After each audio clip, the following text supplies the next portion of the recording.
What's going on, everyone? Jeremy here from the Quartering, and I'm not sure things could get like worse optically for Blizzard, but they sure as heck are trying to. In fact, they're working hard at being maybe the most hated company ever. And I mean, I think in the video game industry, that's been an award that has been held dearly, tightly by Electronic Arts for a lot of years.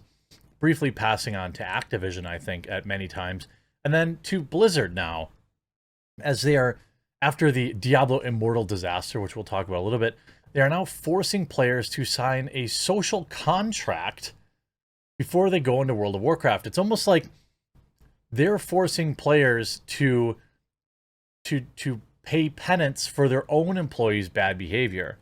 I'm sure that the overwhelming majority of people that work at Blizzard are really awesome people who love the product. Seriously, I do mean that. But we also know that there's been a lot of shenanigans that have gone on there over the past few years, and it's like they're projecting it onto their employees. And it sucks because I love World of Warcraft. I am addicted to it. But I look at the shortcut on my desktop constantly and I realize you can't play that because you'll be part of the problem. But I don't judge people who do, because life is short, and if you like a particular game, so what? You shouldn't feel guilty about it. It's just like, oh, I like this band, but they have crazy political ideology. Well, I still like their music, so I can separate the art from the artist, so to speak. But in this particular case, it's getting harder and harder, especially when they have to do this. Now, there are a lot of games that you can play on a computer. You know, right now, Elden Ring is one of the top ones if you haven't played it. But if you're looking for a new gaming computer, huge shout out to this video sponsor, Meta PCs. Huge shout out to this video sponsor, Meta PCs. Look, you've been around, you know that I've been talking about Meta PCs for a very long time. In fact, it's the primary computer I use. But it's not just because they're a sponsor. It's for so many more reasons. They have fully customizable, configurable PCs and all the hardest to find parts in stock and ready to go. They also have ready to ship PCs ready for you today. Here's a couple reasons why I like Meta PCs. First and foremost, it's veteran ownership. Meta PCs is a veteran-owned business. One of Meta's owners has served both in Afghanistan and Iraq and received a Purple Heart for his service. Meta also employs military veterans in Meta's operations center and also provides systems to veterans going back to school to help them re-enter the workforce all across the United States. They offer financing. It has 100% US-based sales and support. And when you receive your PC, it's ready to go right out of the box. You don't have to get complicated and set things up. You just plug it all in and you're ready to rock. And on top of that, Meta PCs is offering you, my viewer, a huge discount when you use the link in the description or you use promo code TheQuartering. If you use my code at checkout, not only do you save money, but you support my content and a company that will not bow to cancel culture. So maybe you're not ready to pick up a new computer today, but when you are, remember to go to metapcs.com and use promo code TheQuartering to support me and to save money. And everybody wins. Now, we've got some interesting feedback. Like, what does Diablo Immortal mean for the future of gaming? This via Kotaku. Wow, this is still a website? I didn't know that. Diablo Immortal has been setting the internet alight with controversy. Every gaming website under the sun has a take about microtransactions ruin gameplay, and how Blizzard was ruining fans' beloved childhood memories of Diablo. The game currently holds the lowest user score ever on Metacritic. Still, more Diablo fans feel like this isn't a game designed for them, and they might be right. Despite its mobile origins, Immortal grew wax wings and flew too close to the PC gaming sun. For a loyal audience to whom Blizzard has pandered to for years, this was considered unforgivable. I get it. The monetization criticisms hold water, but the prospect of overspending isn't always the actual reason why console gamers are so upset. The truth is simpler. Mobile represents another front in the never-ending culture war for the heart and soul of gaming. But I have a question if it has to be war at all. Before Immortal was announced, Diablo fans could safely ignore mobile games as cash grabs. It would never affect the premium game that they wanted to play. But ever since Blizzard announced that there would be a full Diablo experience, the gamers have felt threatened by what they perceive as mobile's encroachment on legitimate gaming. In fact, the game raised so many concerns that Blizzard's community manager had to clarify that Diablo 4 would not have mobile style monetization. Now, I don't agree with this take at all. What this is like another one of those, those gatekeeping gamers. I just think that Diablo Immortal was a cash grab, and that we're like blaming fans of Diablo for wanting to play it. I tried to play it a little bit from my laptop, but playing with like the touchpad, I couldn't figure it out. I'm too much of a boomer. I mean, I could figure it out, but it was sloppy. I wanted to play down here on my gaming computer, my Meta PC, but I just haven't got around to it. It seems kind of fun, but I'm the type of dude that's just going to log in and play a couple hours here and there and then probably just move on. Diablo Immortal clearly isn't a game that's supposed to be, for life.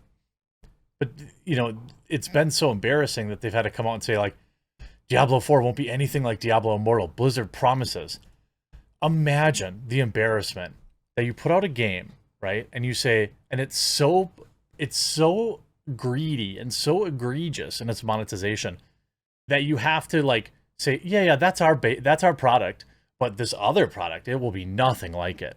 Like, we know that it's horrible, but we're going to make sure we clarify that it will be nothing like that. Now, Diablo will be $70 or $80, and it will still be, this person writes, it will still be chock full of microtransactions everyone loves. Maybe. There are certain microtransactions that I will listen to the argument for, like, in single-player games, if you want to, like, kind of speed up your experience, you're not hurting anybody. You're not hurting other than yourself. And if you're making a decision, like, I just don't have time, so I'm going to take an XP boost or this boost or that boost. In a single-player game, like, that's legit your decision. When you have PvP, that becomes a problem. Or if it becomes pay to win, obviously that's a non-starter. But the fact that they're going out now and having to make these wide sweeping statements, yikes. Diablo is about how anything is corruptible, even enter Diablo Immortal. We all know about the monetization, but what the other thing that's haunting Blizzard is the misconduct claims. Now, I'm on the record and have been on the record as saying, like, I doubt it's as bad as everyone thinks, but it's also probably, there's some amount of truth in it, probably. Now, Blizzard Entertainment requires World of Warcraft players to sign an anti-harassment social contract before logging in. Now, people that will support this will say, what, did you want to harass people? I don't see why it's such a big deal. Yeah, right. Sign on up to your, I'm sure you're not going to see how it would be any big deal for us to have social credit scores either, right? Like,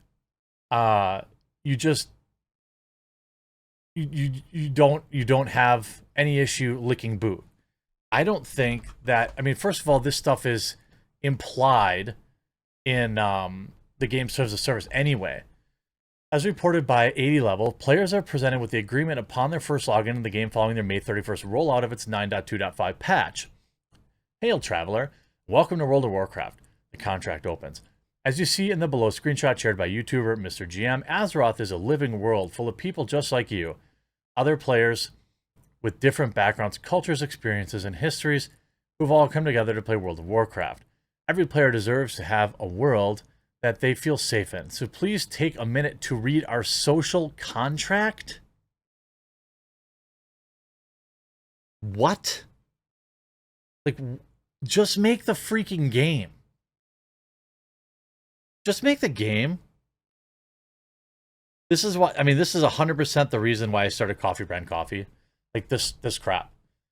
It's 100% the reason. And, like, by the time this is all said and done, I'll have, like, Dog Biscuit Band, Dog Biscuits, and all this stuff, where my entire niche is just providing high-quality products and then shutting the heck up. In addition to encouraging players to, quote, make friends and play as a team and assist others and help answer questions others have in chat channels, the contract also warns players against engaging in a number of behaviors in which developers have deemed unacceptable. We recognize that the internet is not always a safe haven, Blizzard Entertainment admits in the agreement, before detailing which actions are not accepted in Azeroth. According to the developer, prohibited behavior includes hate speech, which isn't even a thing, including negative comments that target another player's identity including aspects like race, gender, or ability. So you can't even, this is the world we're in, like, we can't, okay, is ability mean, like, if they're like physically disabled, or does it mean you aren't allowed to roast people who suck at the game? That's part of the game. Getting memed on by higher level players, by better players, is what makes you want to get better. Now, yes, I agree it can go too far. Griefing people and things of that nature. According to the developer, also harassment, threats, or mean language and behaviors, and spamming, advertising, or other disruptive behaviors. And by the way, I don't have a problem with most of this stuff. But most of this stuff is already, if not all of it, is already in the terms of service. If you harm your fellow adventurers with any of the above behaviors, the contract explains you are subject to punishment up to including suspension of your account. It's a big world out there with all sorts of people in it, so please try to be respectful. What? And by the way, this is a company that removed paintings because they had a couple of managers that couldn't keep their hands to themselves, right? This is another perfect example of them projecting it on players. Because they had a couple of creeps that worked there that couldn't stop banging their employees or whatever, or being creeps. They took paintings of attractive women away. Or like women wearing like a low-cut top got removed from the game. Why? I don't know. It wasn't the players that had class action lawsuits pressed against them, was it? It was Blizzard. It's not the players that have the, California Employment Act coming after them. It's Blizzard employees. So why do they keep passing this on to players? Remember when they had this ridiculous diversity space tool that got massive backlash? I mean, it's ridiculous.